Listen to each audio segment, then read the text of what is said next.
अब इसके बाद है आपका atomic number that is represented by the Z. Okay, capital Z से आप इसे रिप्रेजेंट करते हो। इसे किसने इंट्रोड्यूस किया था? मोजले ने इंट्रोड्यूस किया था एटॉमिक नंबर को। तो एटॉमिक नंबर आपको क्या बताता है? आपको एटॉमिक नंबर न्यूक्लियर चार्ज बताता है, या आप कह सकते हो कि न्यूक्लियस में प्रेजेंट जो पॉजिटिव चार्ज होता है ना, प्रोटॉन, उसकी नंबर्स आपको बताता है।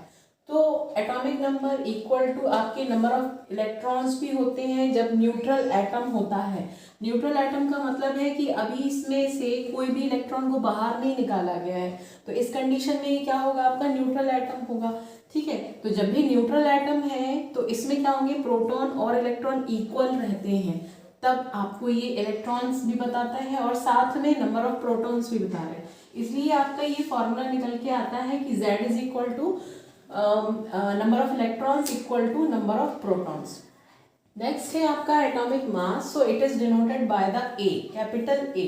एंड कैपिटल A आपको क्या बताते हैं? Number of protons plus number of neutrons present in the nucleus.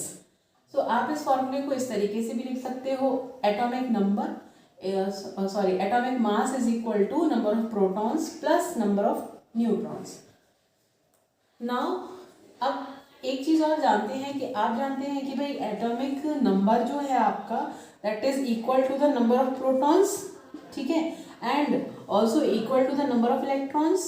Okay, तो आप प्रोटॉन की प्लेस पे आप क्या लिख सकते हो? Z लिख सकते हो। तो अगर आपको किसी न्यूमेरिकल में ऐसा दिया जाए कि आपके पास एटॉमिक मास दिया है और एटॉमिक नंबर आपको फाइंड आउट करना है, तो आप इस फॉर्मूले से निकाल सकते हो if neutron will be given. ठीक है, या आपके पास न्यूट्रॉन और एटॉमिक नंबर दिया हो तब आप एटॉमिक मास फाइंड आउट कर सकते हो। नाउ अब आपको ये बताते हैं कि भाई कैसे हम एटॉमिक मास को और एटॉमिक नंबर को डिनोट करते हैं। सपोज ये कोई एलिमेंट है, ठीक है, कोई भी एलिमेंट है, तो इसके जो सबस्क्रिप्ट यानी कि ऊपर ऊपर, ठीक है, वहां पर हम क्या लिखते हैं? एटॉमिक मास को डिनोट करते हैं और लेफ्ट साइड में ही लिखा जाता है।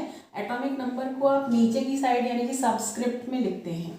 ठीक है, सपोज लाइक इफ कार्बन, मेरे पास कार्बन है तो कार्बन के जो एटॉमिक नंबर है वो आप ऐसे डिनोट करोगे और इसका जो एटॉमिक मास है वो इस तरीके से डिनोट करोगे, लाइक 2He4। तो ये आपका एटॉमिक नंबर हो गया, ये आपका एटॉमिक मास।